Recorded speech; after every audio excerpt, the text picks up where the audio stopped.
2024, ano de eleições. E nós vamos hoje abordar vários assuntos importantes com o consultor político Fabrício Correia, que vai tirar aqui muitas dúvidas para você que pretende disputar as eleições.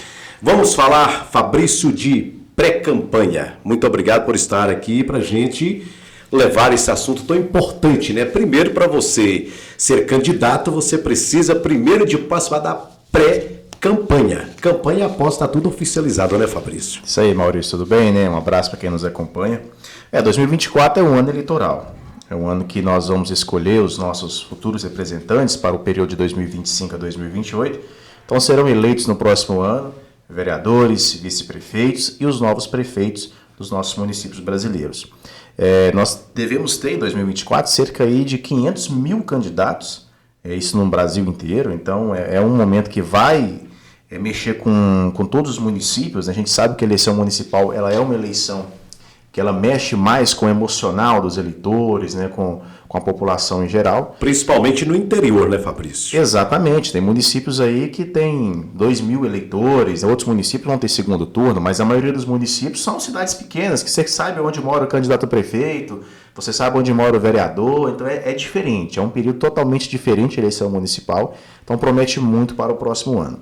E falando sobre pré-campanha, que é exatamente esse momento que nós estamos vivendo, é um período que serve exatamente para aquela pessoa que pretende ser candidata em 2024 a se apresentar. Ela pode fazer uma autopromoção, ela pode expor ideias, então é o momento dela dizer que pretende ser candidata em 2024 para que ela faça uma preparação, porque na verdade o período eleitoral é um período muito curto, são 6 semanas, são 45 dias, então não dá para você talvez apresentar todas as suas ideias em curto espaço de tempo. Por isso que a pré-campanha, esse período do ano não eleitoral e do ano eleitoral, serve para os candidatos se prepararem para analisar, fazer seu projeto, para que lá no período eleitoral esteja tudo muito bem claro para a população. Nós estamos falando de pré-campanha. Isso quer dizer que nós estamos falando de campanha política, nós estamos falando de pré-campanha. Neste período, Fabrício, o que o candidato a prefeito, o candidato a vereadora, o que ele pode fazer na pré-campanha e o que ele não pode fazer? Isso é muito relativo dependendo do cargo que ele ocupa, tá? Vamos lá, se a pessoa está em mandato, um vereador que ocupa o cargo no município, ele tem mais do que a obrigação de trazer para a população dele quais foram os benefícios que ele conseguiu, dar uma prestação de contas, dar publicidade dos atos que ele teve.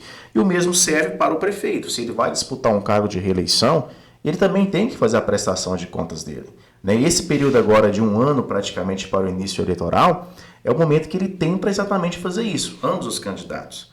Ele não pode ser aquele candidato que vai aparecer somente lá no período eleitoral, dar o tapinha nas costas do eleitor e pedir o voto novamente. Essa proximidade, essa empatia, essa conexão com o eleitor, ela tem que acontecer durante todo o tempo. Para quem não ocupa cargo público, isso é um pouco mais difícil, mas não quer dizer que é inviável, porque ele tem o caminho da oposição, que ele pode começar também a demonstrar onde estão as deficiências do município. Então, o que é a minha orientação?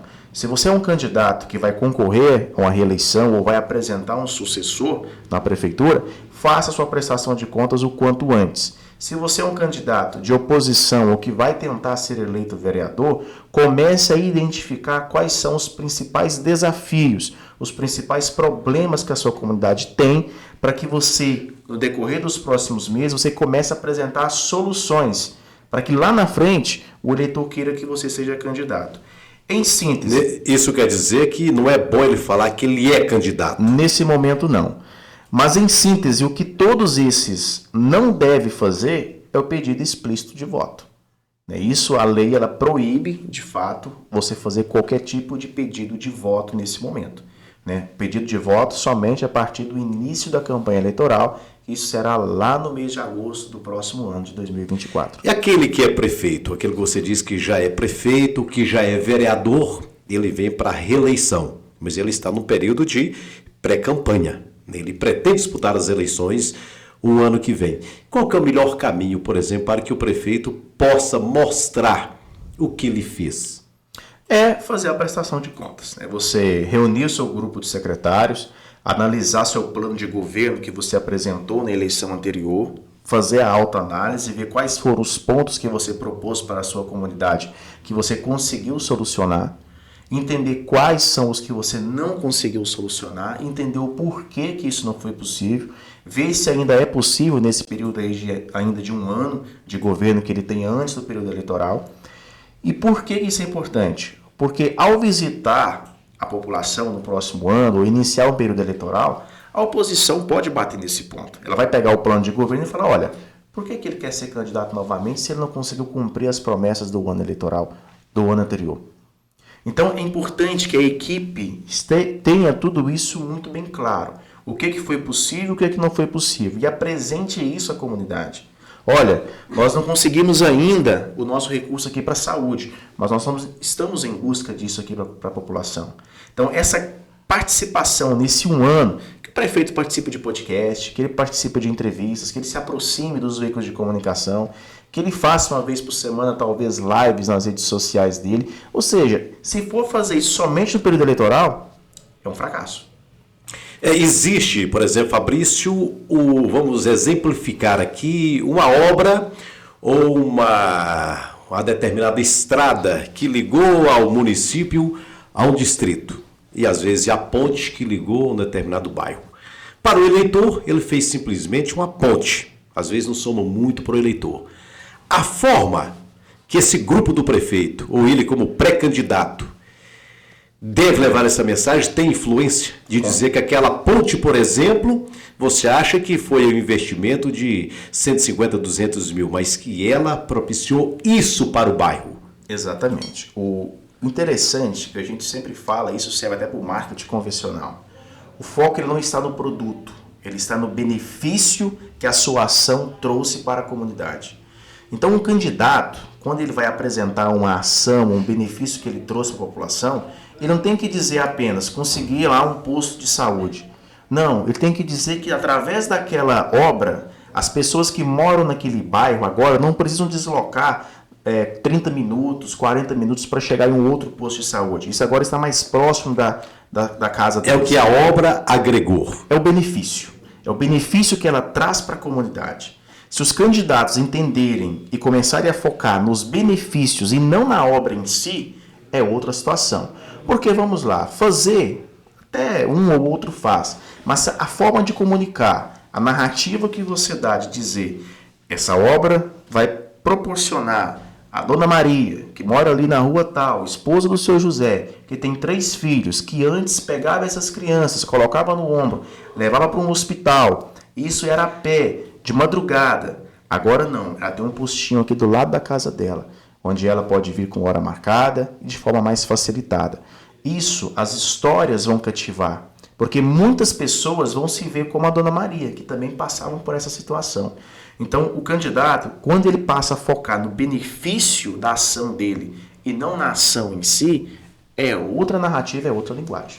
Eleições 2024, para você que pretende disputar aí o cargo como vereador, às vezes como prefeito, vai para a reeleição, ou pela primeira vez, né, que você pretende disputar as eleições, hoje conversando com Fabrício Correia, ele que é consultor político, está esclarecendo várias dúvidas importantes para você que realmente pretende disputar as eleições. Como deve ser esse planejamento para aqueles que pretendem disputar o cargo, Fabrício? Vamos imaginar a seguinte situação. A pessoa nunca concorreu a nenhum cargo público, nem a síndico de prédio, talvez. E ela quer agora ser vereadora na cidade dela, né? Quer ser eleito vereador. Qual é o primeiro passo que eu oriento? Faça uma análise SWOT, ou seja, faça um diagnóstico. Procure entender quais são as forças que você tem enquanto candidato, o que você pode contribuir para a sua população. Procure entender quais são as fraquezas, ou seja, os pontos que você ainda tem que melhorar. Quais são as oportunidades que você tem dentro do ambiente do seu município e quais são as ameaças eleitorais que você tem. Exemplificando, você quer ser candidato, você sabe falar, você tem uma boa roda de amigos, você usa bem as redes sociais, bacana, são suas forças. Mas você é uma pessoa que tem dificuldade para falar em público, para pegar um microfone e fazer um discurso, ou você não sabe ali utilizar os recursos de vídeo para utilizar nas redes sociais. São fraquezas que você tem. Então você tem que trabalhar essas fraquezas e melhorá-las até o período eleitoral. Aí você vai para as oportunidades. Você é um candidato novo, ou seja, a população da sua cidade ela está querendo renovação política no seu município. Se você é uma pessoa, um novo candidato, você pode trazer e ter encontro com a ideia e com o desejo da sua população. Porém, ao mesmo tempo, você tem pouco dinheiro para a sua campanha. Isso é uma ameaça que você tem. Então, essa análise inicial de entender em qual é o atual cenário que você se encontra e que o momento político da sua cidade se encontra, ele é o primeiro passo. A arte da guerra de Sun Tzu, ela ensina exatamente isso. É você conhecer a si mesmo, conhecer os seus adversários e conhecer qual é o campo de batalha que você vai ter. Feito essa análise, aí sim a gente parte para um outro passo, que é a realização de um projeto, de um planejamento político. E aí sim é um outro tema, é outro momento. A gente vê muitas surpresas, né? Quando se fala em eleição para prefeito, eleição também para vereador. Às vezes aquele que você espera que vai ter uma votação expressiva, ele realmente não tem aquele número de votos que a população, que os moradores ali da cidade esperavam. E às vezes aquele que você achava que não ia ter tanto voto, ele acaba surpreendendo. Qual que é a análise que ele precisa fazer para ele ver se realmente eu vou ou não disputar as eleições? Vamos colocar aqui primeiro família, seu grupo de amigos, as suas influências. O que você diria? Maurício, se o eleitor ele escolhesse sempre os candidatos com os melhores currículos, com certeza as gestões públicas no Brasil seriam totalmente diferentes. Né? Nem sempre os melhores, as pessoas mais preparadas são as que vencem. Campanha é muito emocional. Ela vai para o lado de quem o eleitor acha que vai ganhar, quem que pode ter um elo de comunicação melhor. Então ela é muito emocional, ela não é tanto racional. O que eu oriento? Primeiro passo, converse com a família. Busque entender no ambiente familiar se você vai ter o apoio dos seus familiares. Começa ali, né? Começa ali. Pense bem, se a sua família não vai te apoiar, cara, isso já é um problema gigantesco. Você já está sendo com um problema de dentro de casa. Dentro de casa. Às vezes o cara quer ser candidato a prefeito do município sem conversar com a esposa. A esposa quer ser candidata e não conversou com o marido. Quer por um desejo próprio e não está errado. Mas só que assim, eu entendo que o ambiente familiar no processo eleitoral ele é fundamental. Muito. Quando vai para um palanque, ali para um comício, que a esposa ou o marido sobe junto com o candidato, é outro peso. Quantas campanhas, você já fez campanhas, você sabe disso, que às vezes a esposa não está presente. Aí fica aquele murmurinho na cidade. Ah, por quê? Ela não está apoiando?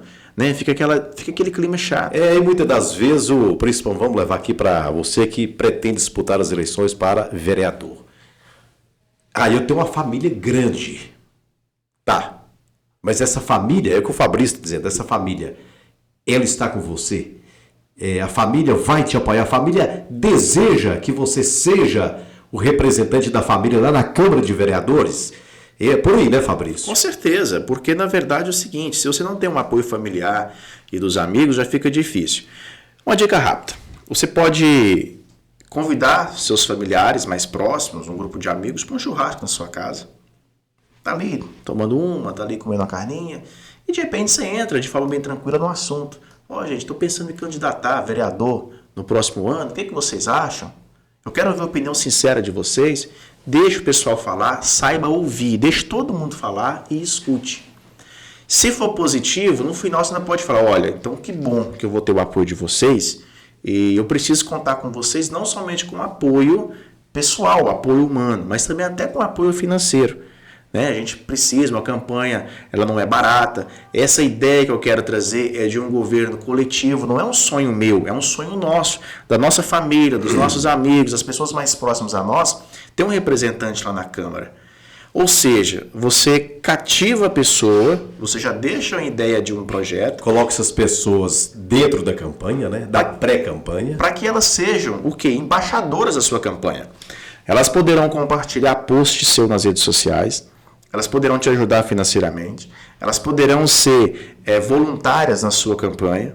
Então, se você não começar a campanha de dentro para fora, não vai funcionar. Não adianta você buscar o voto do Sebastião lá do outro lado da cidade, se dentro da sua casa você não conversou com seu irmão. Fabrício Correia, consultor político, estamos falando de pré-campanha, eleições 2024.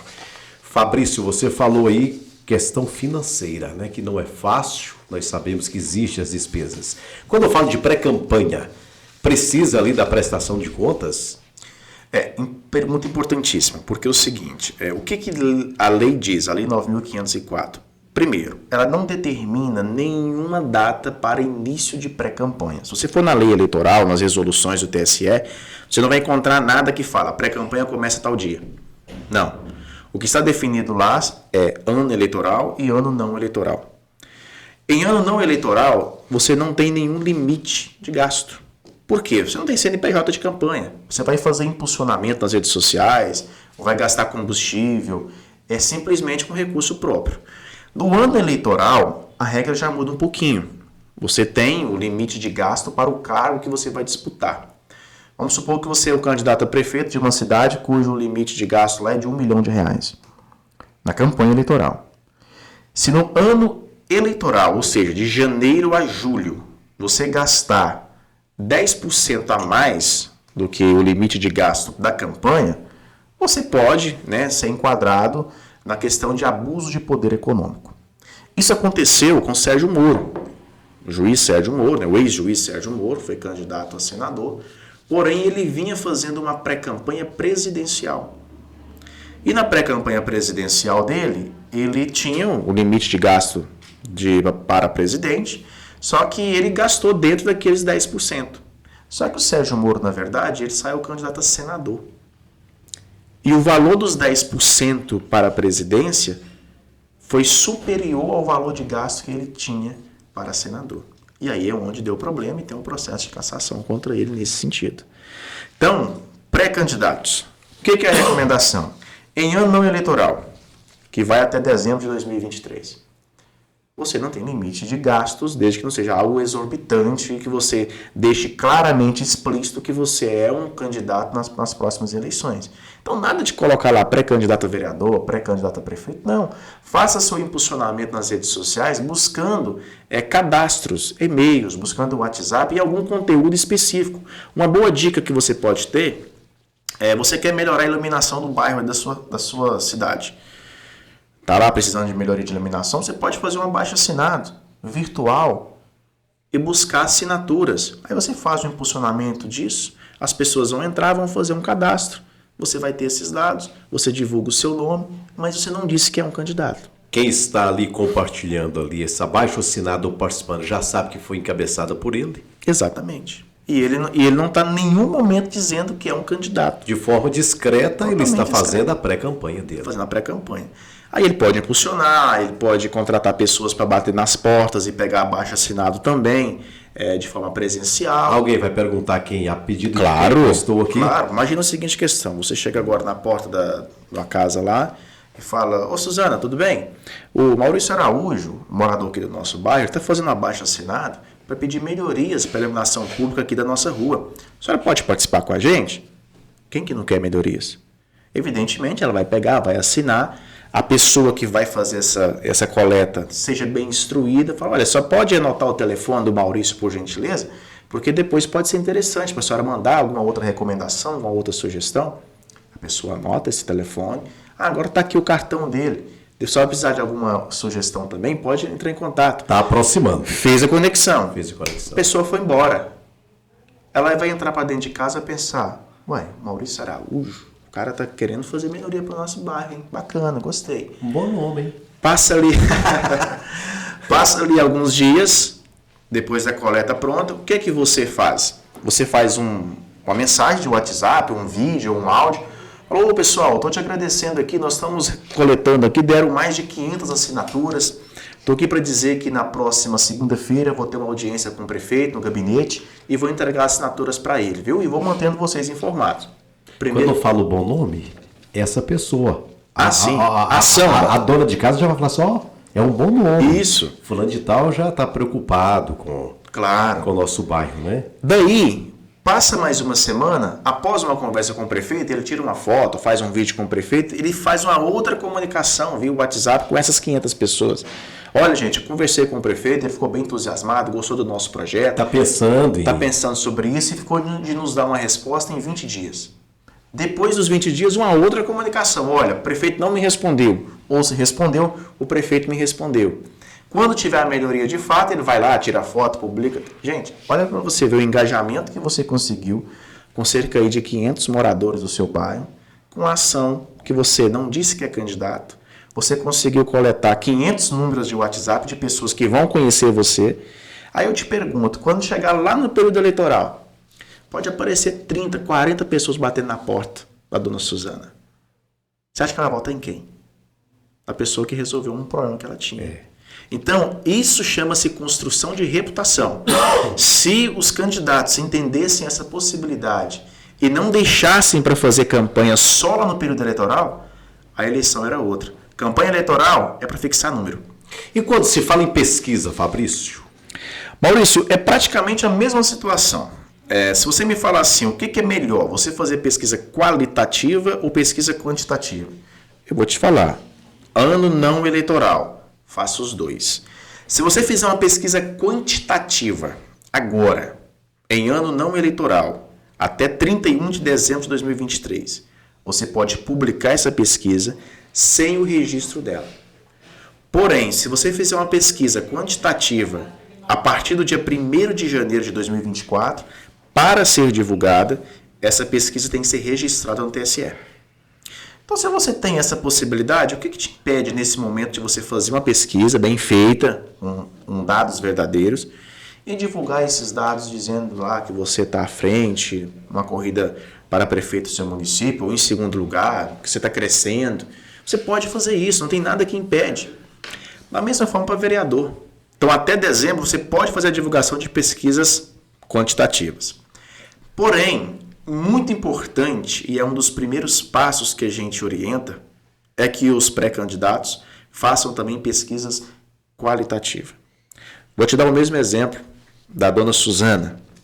Você contrata umas pessoas, 10 pessoas na sua cidade, vão com formulário, com tablet, enfim, da forma que ficar mais econômico e viável. Bate na porta dos eleitores do seu município. Fala, tudo bem? Eu sou o Fabrício Correia, estou aqui para fazer uma pesquisa com a senhora. Só tem uns minutinhos? Ah, tem. Beleza, olha, o Maurício Araújo, vereador do nosso bairro, ou que não seja vereador, o Maurício Araújo, morador do nosso bairro, ele está querendo saber o que precisa melhorar aqui no bairro, na saúde, para os próximos 4 anos. Ela vai anotar a informação. Olha, o Maurício Araújo, ele quer saber, na saúde, se a senhora entende qual que é a melhor especialidade médica que falta aqui e que precisa para a nossa comunidade. Vai anotar. Olha, o Maurício Araújo quer saber sobre medicamento. A senhora tem tido facilidade em encontrar medicamento na farmácia aqui do nosso município? Vai anotar a resposta dela. Ou seja, você está levantando dados qualitativos. Depois de todos esses dados levantados, e assim, estou exemplificando 3 questões. Você pode fazer diversas perguntas. Mas observe uma coisa. Em toda pergunta, o que eu coloquei primeiro? Maurício Araújo quer saber. Maurício Araújo quer saber. Maurício Araújo quer saber. Da mesma forma, quando o entrevistador for embora, essa pessoa vai entrar, vai pensar, poxa, por que ele? Por que o Maurício quer saber disso? O que ela vai fazer? Se ela for uma pessoa digitalizada, que mexe com o meio digitais, primeira coisa, ela vai nas suas redes sociais. Vai procurar saber quem é você. E se ela fizer isso, o que ela acha sobre você hoje? Ela vai achar coisas boas? Se ela for do Google, digitar o seu nome, ela vai achar uma coisa boa? Aí você me fala assim, Fabrício, minha cidade tem 3.000 habitantes. Cara, e daí? O Google, ele está aí para todo mundo. Então ele pode pesquisar sobre você da mesma forma. Se eu pesquisar sobre o candidato que está nos assistindo agora, o que eu vou achar sobre você nas redes sociais? O que eu vou achar sobre você no Google? São coisas boas? Ou pior do que isso, eu não vou achar nada? Qual que é o perfil dessa pessoa, né? Porque o mais ruim é quando você não acha nada. Nem bom, nem ruim. Parece que a pessoa ela não existe. Então, use esse tempo agora desses 12 meses, desses 10 meses, ou seja, desse período que ainda falta para o início da campanha eleitoral, para construir reputação, para construir conteúdos, para que as pessoas encontrem sobre você na internet, porque elas vão pesquisar. E quando você faz essa pesquisa qualitativa, que você levanta esses dados, olha o quanto fica mais fácil você começar a gerar conteúdos com base nas informações que você levantou. Se você sabe que lá no seu bairro você precisa de um cardiologista, você vai falar que você precisa levar para lá uma pista de skate? Não vai adiantar, você está comunicando com quem não quer te ouvir. Comunicação, o que ela é? Eu falar algo que a pessoa precisa ouvir. Quando você fala algo que alguém precisa ouvir, deu conexão. Foi de encontro. Foi de encontro às ideias. Criou empatia, criou reputação. Opa, esse cara aí, ele entende a nossa necessidade. E ele vai ser um bom nome para ser vereador nosso. Preciso fazer mais uma pergunta para você, Fabrício. Estamos falando aqui de pré-campanha nas eleições 2024, conversando com o Fabrício, consultor político. Essa pré-campanha, ela divide em fases? Sim, nós estamos na fase de aquecimento da pré-campanha, que vai até dezembro. É uma fase que a gente usa ela para sensibilizar o eleitor, né? Para dizer o quão é importante pensar e refletir sobre os problemas da comunidade. Depois vem numa fase pós-janeiro, uma fase que a gente já entra ali, uma fase de motivação, né, de tentar incentivar o eleitor, de motivá-lo à possibilidade da importância do voto, da importância de participar do processo eleitoral, que é quando a gente já começa a entrar no período de divulgação de algumas ações.